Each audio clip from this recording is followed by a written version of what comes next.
హరి ఓం. మూకం కరోతి వాచాలం పంగుం లంఘయతే గిరిం యత్కృపాతమహం వందే పరమానందమాధవం. కృష్ణం వందే జగద్గురుం విష్ణుం వందే జగద్గురుం.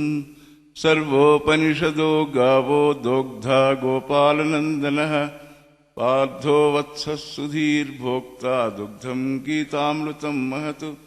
అద్వైతామృతవర్షిణీం భగవతీం అష్టాదశాధ్యాయినీం అంబ త్వామనుసందధామి భగవద్గీతే భవద్వేషిణీం త్వామనుసందధామి.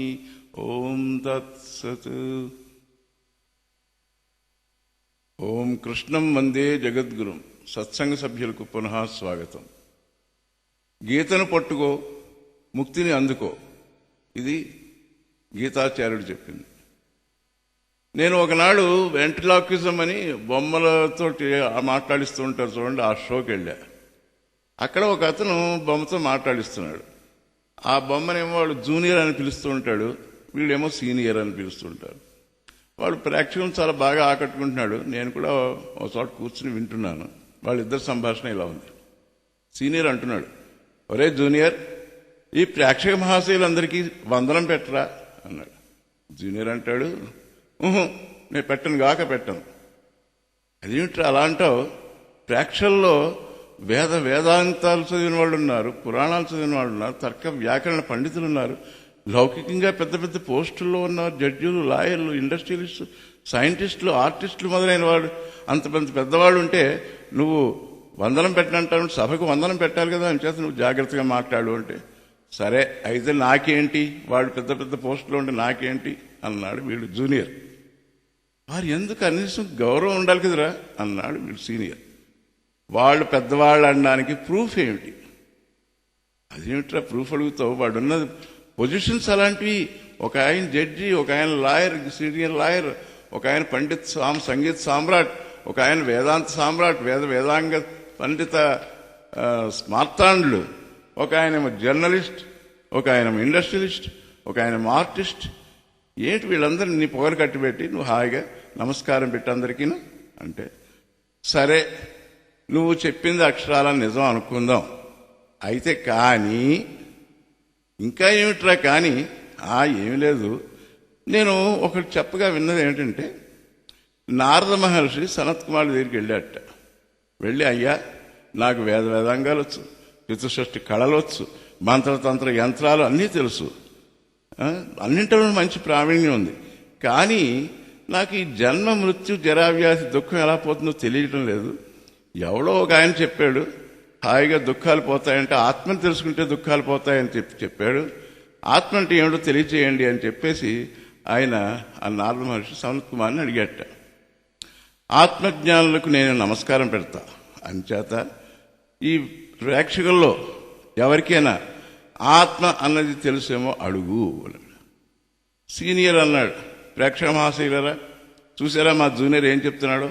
మీకు అందరికీ ఆత్మజ్ఞానం ఉందా? ఆత్మ అంటే ఏమిటో తెలుసా? మీకు సమదర్శనం ఉందా అని అడుగుతున్నాడు. అని అంటే ప్రేక్షకులు అంటారు, వాటి పేర్లేమీ ఇవ్వలేదయ్యా ఇన్నాళ్ళును, ఇంక వాటి గురించి జ్ఞానం ఎలా వస్తుంది మాకు అన్నాడు. అప్పుడు జూనియర్ అంటాడు, చూసావా వారికి ఆత్మ అంటేనే తెలియదు, కానీ మహాకవులు, మహాకళల్లో నిష్ణాతులు ఇవన్నీ కూడా భక్తికి ఉపయోగిస్తాయి అని చెప్పి శంకర్ల వారు ఎప్పుడో చెప్పారు వివేక చూడమణిలో, విద్వత్వం భుక్తయే నతు ముక్తయే. ఇహలోకంలో అన్ని లగ్జూరియస్ లైఫ్ అనుభవించడానికి ఈ శాస్త్రాలతో కళలతో ప్రతి దానికి చక్కగా హాయిగా జీవితం సాగించవచ్చు. కానీ ప్రతి ప్రాణికి ఉండే సహజమైన జబ్బు ఒకటి ఉంది, అది మృత్యువు.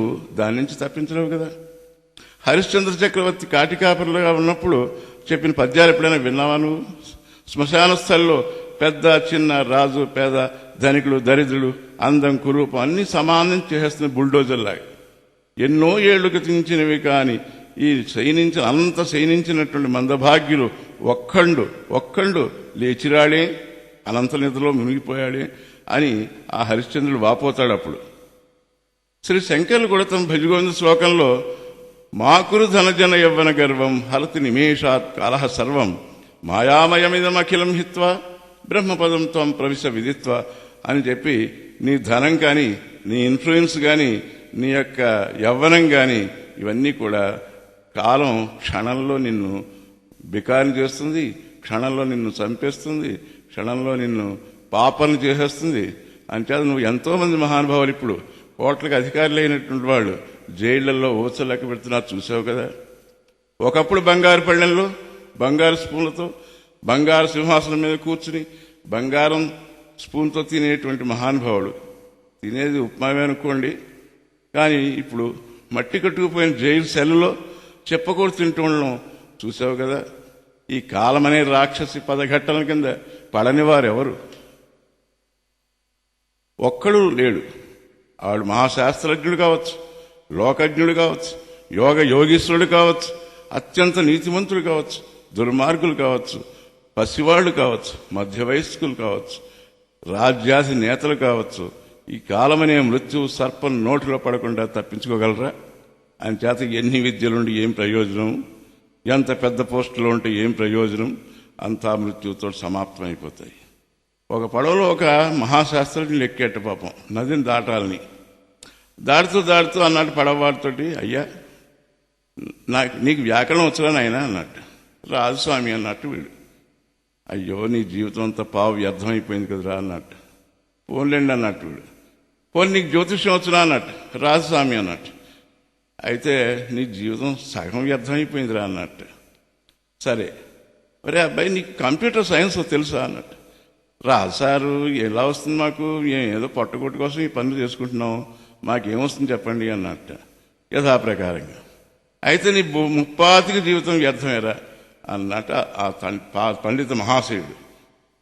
సరే ఈ లోపల పెద్ద పెద్ద ఉరుములతోటి మెరుపులతోటి వర్షం పడడానికి రెడీగా ఉంది. ఇంకా చాలా ఉధృతంగా ఆ కెరటాలు వస్తున్నాయి, పరుగులు పెడుతోంది నది. ఆ పరుగులు ఉరుకులు చూస్తుంటే పడవ నడిపేవాడు ఇంకా పండితుని ఇలా అడిగాడు, అయ్యా అవన్నీ సరేనండి, మీకు ఈత వచ్చునా అన్నట్టు. నాకు ఈత రాదురా అబ్బాయి ఏమన్నట్టు. ఏంటంటే పెద్ద ఉరుములతో కూడిన వర్షం పడుతుంది, ఈ నది అంతా మన పడవ కొట్టుకుపోతుంది, అందుచేత ఈ నడవ మీకు ఈత రాదు కాబట్టి ఇందులో మునిగి చచ్చిపోతారు మీరు, అంటే మీ జీవితం పూర్తిగా వ్యర్థమైపోయినట్టే అన్నాడు. అదేమిట్రా అబ్బాయి నన్ను నట్టెట్లో ముంచుతావా అన్నట్టు. నేను కాదని ముంచేది, మీ ప్రకృతి మిమ్మల్ని ముంచుతుంది అన్నట్టు. అలాగా ఈ సంసార సముద్రాన్ని దాటడానికి ఉపాయం ఒక్క ఆత్మజ్ఞానం తప్ప ఇంక ఎన్నో జ్యోతిష్కాలు, కంప్యూటర్ సైన్సులు, తర్వాత యోగాభ్యాసాలు ఇవన్నీ పనికిరావు. అడ్డమైన పనులకు నువ్వు ప్రాధాన్యత ఇచ్చి శ్లేష్మంలో పడ్డ ఏగలాగా పునరపి జననం పునరపి మరణం అనేటువంటి దాంట్లో బురదలో దొలుతూ ఇదేనా నీ జీవిత లక్ష్యం అని అనుకుంటూ పెద్దల్లో ఒకరైన వాళ్ళే ఎవరైనా ఆలోచించారా? ఇక్కడున్న ప్రేక్షకుల్లో ఆత్మజ్ఞాన విహీనా మూఢా పశ్యంతే నరక నిగూఢా అని శంకర్ల వారు హెచ్చరించలేదా? నేను ఇంకో కథ విన్నాను. చాందోగ్యోపనిషత్తులో శ్వేతకేతు అనే ఒక విద్యార్థి ఉన్నాడు. వాడు గురుకులంలో చదువు ముగించుకుని, అంటే యూనివర్సిటీలో చదువు ముగించుకుని ఇంటికి వచ్చి తండ్రి గారైన ఉద్దాలక మహర్షి, పాపం ఆయనేమో సామాన్య గృహస్థుడు, ఏదో నూనె ఒడుక్కుంటున్నాడు, ఆ జందానికి కావాల్సిన నూనె ఒడుక్కుంటున్నాడు, బ్రాహ్మణుడు కాబట్టి. ఆయన చూసి చూడనట్టుగా వీడు లోపలికి వెళ్ళిపోతున్నాడు. ఎందుకంటే వీడు నేను చాలా మంచి విద్వాంసుల్ని అనేటువంటి ఒక అహంకారంతో లోపలికి వెళ్ళిపోతున్నాడు, తండ్రికి నమస్కారం పెట్టకుండా. ఓహో వీడికి అప్పుడు ఆ తండ్రి అనుకున్నాడు, వీడికి విద్యాగర్వం తలకెక్కింది అని తలపోసి కొడుకుని పిలిచాడు. నాయన శ్వేతకేతు, వాడి పేరు శ్వేతకేతు, ఈయన పేరు ఉద్దాలకుడు. ఏం నాన్నగారు అన్నట్టు. ఏం లేదు అబ్బాయి, నీకు అన్ని విద్యలు మీ గురువులు నేర్పారా అన్నట్టు. అయ్యో ఎందుకు నేర్పలేదు నాన్నగారు, వేద శాస్త్రాల దగ్గర నుంచి నిన్న మొన్నటి కంప్యూటర్ సైన్స్ దాకా నేర్పారండి, నేను ఇప్పుడు సకల విద్యా పారంగతుడిని అన్నట్టు కొడుకు. సరే ఏది తెలిస్తే ఇంక ఏది తెలుసుకోవాల్సిన అవసరం లేదు, ఏది తెలియబడితే ఇంకేది తెలియబడనక్కర్లేదు, ఏది పొందితే ఇంకేది పొంద అవసరం లేదు, అది ఆ విద్య చెప్పారా నీకు అని అడిగాడు. కొడుకు తెల్లబోయి అదేమిటి, అది నాకు ఎవరు చెప్పలేదే, బహుశా గురువులు కూడా తెలియదేమో నాన్నగారు అన్నాడు. అయితే విను, వినయంగా శ్రద్ధగా విను, ఒక్కటి తెలిస్తే సర్వం తెలియబడుతుంది. ఇది ఉపనిషత్తులు చెప్పినటువంటి బోధ. అది ఆత్మ. ఆత్మ అంటే ఎక్కడో లేదు, నువ్వే.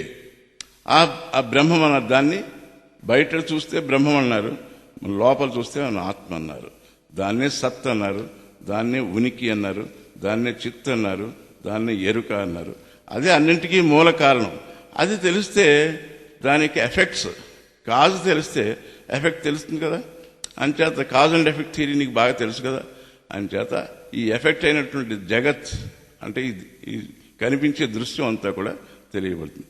ఎలాగంటే ఒక మట్టి ముద్దను తీసుకో, అది చూసావు, తర్వాత ఆ మట్టి ముద్దతో కుమ్మరివాడు ఎన్నో బాణలు, కొండలు, చట్టెలు అన్ని తయారు చేస్తున్నాడు. ఇప్పుడు ఈ మట్టి గురించి తెలిసి ఉన్నట్టయితే నువ్వు అవన్నీ తెలుసుకున్నట్టే కదా. ఆ కుండ, బాణె అవన్నీ ఏమిటవి? కుండ అంటే మట్టి కుండ, బాణ అంటే మట్టి బాణ, చట్టి అంటే మట్టి చట్టి. అన్ని మట్టి లేకుండా కుండ, బాణ ఉన్నాయా? లేవు కదా. అలాగనే ఒక్కటి తెలుసుకుంటే అన్నీ ఎలా తెలియబడుతున్నాయో అలాగే నువ్వు నిన్ను తెలుసుకుంటే నీకు అన్నీ తెలిసినట్లే. అంచేత నువ్వు కంప్యూటర్ సైన్స్ చదవక్కర్లేదు, వేదాంతాలు చదవక్కర్లేదు, వేదాలు వల్లే ఎక్కర్లేదు. నిన్ను నువ్వు తెలుసుకుంటే ఈ సంసార సముద్రం నుంచి దాటుతావు అని భగవద్గీతలో కృష్ణ భగవానుడు మొత్తుకున్నాడు. అయినా మనం వింటే కదా సంసార చక్రం నుంచి విడుదల పొందుతావు, కానీ నీకు శరీరం రాదు, శరీరం వస్తేనే కదా ఈ బాధలు అని గీతలో స్వామి ఎప్పుడో చెప్పాడు. పునర్జన్మన విద్యతే గీతా గంగోదకం పీత్వ అని చెప్తూనే ఉన్నాడు. ఒరే ఈ సీనియర్కి మతిపోయింది, ఒరే జూనియర్ ఇంత వదలగొట్టేశావు, ఇవన్నీ నీకు ఎలా తెలిసాయిరా అన్నాడు. అయ్యా సీనియర్ గారు, ఏముందండి, సజ్జనుల సాంగత్యంలో ఒక క్షణం ఉన్నా ఇవన్నీ తెలిసిపోతాయి. శంకర్లు అదే కదా అన్నారు, క్షణమపి సజ్జని సంగతి రేఖ భవతి భవార్ణవ తరణే నౌక. ఒక క్షణం సజ్జన సాంగత్యం చేస్తే అది వాడికి సంసారం సముద్రం దాటడానికి నౌకగా ఉపయోగిస్తుంది అని గీతాచార్యుడు గీతలో సర్వం జ్ఞాన ప్లవేనైవ వృజనం సంతరిష్యసి అని కూడా చెప్పాడు. కర్మలో ఆత్మజ్ఞానం అనే ఓడ ద్వారా సంసార సముద్రాన్ని తరించగలవని. కానీ ఎవరు వింటారు? వినేందుకు ఓపికేది? కాస్త టైం ఉంటే ఆ టీవీ ఆన్ చేయడం, రేడియో ఆన్ చేయడం, మ్యూజిక్ వినడం తెలుస్తుంది. ఉరుకులు పరుగులు జీవిత గమనంలో ఇట్లా ఎన్నో జన్మలు వృధా అయిపోయాయి. ఇంకా ఎన్నో జన్మలు వృధా చేసుకుంటాం. ఏది ఫుల్ స్టాప్? ఏది నీ వెంట రాదని తెలిసి కూడా అదే పట్టుకుని వేలాడుతూ ఉంటారు అజ్ఞానులు. అంతా భయం భయం, క్షణం క్షణం, టెన్షన్ టెన్షన్, నిత్యం టెన్షన్. ఈ అనిత్య అసుఖమైన లోకంలో నిత్యానందం కోసం ఎవరు వెతుకుతున్నారు? లోకులు. వాడికి అంగం గలితం గలితం జాతం తుండం దశన విహీనం, ఫలితం తుండం జాతం దశన విహీనం, వృద్ధోయాతి గృహీత్వా దండం తదపిన ముంచతి ఆశాపిండం అని. వాడికి అంగాలన్నీ గలితమైపోయాయి, అంగాలన్నీ శిథిలమైపోయి, చర్మం ముడతలు పడిపోయింది, మొహం ముడతలు పడిపోయింది, తల ఎండిపోయింది, తల వెండి తల వెండి దీనిలా ముగ్గు బుట్టలా అయిపోయింది, దర్శన విహీనం, నోట్లో పళ్ళన్నీ ఊడిపోయాయి, నోరు బోసిపోయింది, దంతాలన్నీ ఊడిపోయి ముసలాడి ఒక కర్ర మీద వంగి నడుస్తున్నాడు. అయినా కూడా వాడి ఆశ మాత్రం చావలేదు. తదపిన ముంచితే ఆశాపిండం, ఆశ అనే పిండం వాడిని వదిలిపెట్టి పోలేదట. అహో మాయ, ఎంతైనా మనసు భగవంతుని మీదకి పోదు. ఎక్కడో అమెరికాలో ఉన్న మనవాళ్ళ మీదకి పోతుంది మనస్సు. ఏం కర్మ? ఆశయా బధ్యతే లోకే కర్మణా బహుచింతయ ఆయుక్షీణం నజానాతి తస్మాత్ జాగ్రత్త జాగ్రత్త అని భక్తిగోవిందంలో చెప్పారు. ఇప్పుడు జన్మ దుఃఖం, జరా దుఃఖం, జాయా దుఃఖం, పునః పునః సంసార సాగరం దుఃఖం తస్మాత్ జాగ్రత్త జాగ్రత్త అని కఠోపనిషత్తులో ఉత్తిష్టత జాగ్రత్త ప్రాప్య వరాన్ని నిబోధత అని. ఈ అజ్ఞానం నుంచి నిద్రించి మేల్కో, సద్గురువుని పొందు, భగవద్గీతను పట్టుకో, ముక్తిని అందుకో అని శంకర్లు గేయం గీతానామ సహస్రం ధ్యేయం శ్రీపతి రూపమజస్రం నేయం సజ్జన సంగే నిత్యం దేయం దీనజనాయచి విత్తం అని భజగోవింద శ్లోకాలు చెప్పారు. అందుచేత చక్కగా భజగోవింద శ్లోకాలను అర్థం చేసుకుని గీతా బోధన చక్కగా విని మార్కెట్ గురువులను పట్టుకోకుండా, శిష్య విత్తాపహారకులను పట్టుకోకుండా, శిష్య బోధ చేసేటువంటి వాళ్ళని పట్టుకుని జగద్గురువైన గీతాచార్యుని పట్టుకుని శరణు పొంది నీ పాపాలన్నింటినీ కడిగేసుకో. నీకు ఆయన ఏకాత్మ సర్వాత్మ భావాన్ని అందించి నిన్ను ముక్తి పరంపరలో నిన్ను తనలో ఇముడ్చుకుంటాడు. నీవే అయిపోతాడు. అతనే నీవు, నీవే నేను, నేనే నీవు అని అంటాడు. ప్రియో హి జ్ఞానో అత్యర్థమహం సచి మమ ప్రియ వాడు నా యొక్క ఆత్మజ్ఞానితో ఆత్మైవమే మతం, అటువంటి జ్ఞాని నాకు ఆత్మయే, నేనే వాడే నేను అని చెప్పి గీతాచార్యులు వారు హామీ ఇచ్చారు. అంచేత అందరికీ అటువంటి వాళ్ళకి నాకు హృదయపూర్వక వందనాలు, అభివందనాలు. సరే జూనియర్, అయిందా నీ ఉపన్యాసం? ఇంతకీ నువ్వు ఎవరికి నమస్కారం పెడతావు? జూనియర్ అన్నట్టు, నాకు నేనే నమస్కారం పెట్టుకుంటున్నా, ఇంకెవరికి పెట్టను. ఎంచేతంటే నేనే ఆత్మజ్ఞానానికి కలవాడిని, తక్కిన వాళ్ళకి ఎవరికి లేదు అని ఢంకాపథంగా చెప్పగలను అన్నట్టు జూనియర్. ఇదండి ఆ జూనియర్ సీనియర్లు ఇది సంభాషణ. ఓం తత్సత్. అంచేత గీతను పట్టుకో, ముక్తిని అందుకో అని ఆ గీతాచార్యుల వారి మీద మనకి శ్రద్ధ కలగాలని వ్యాసం. ఓం తత్సత్.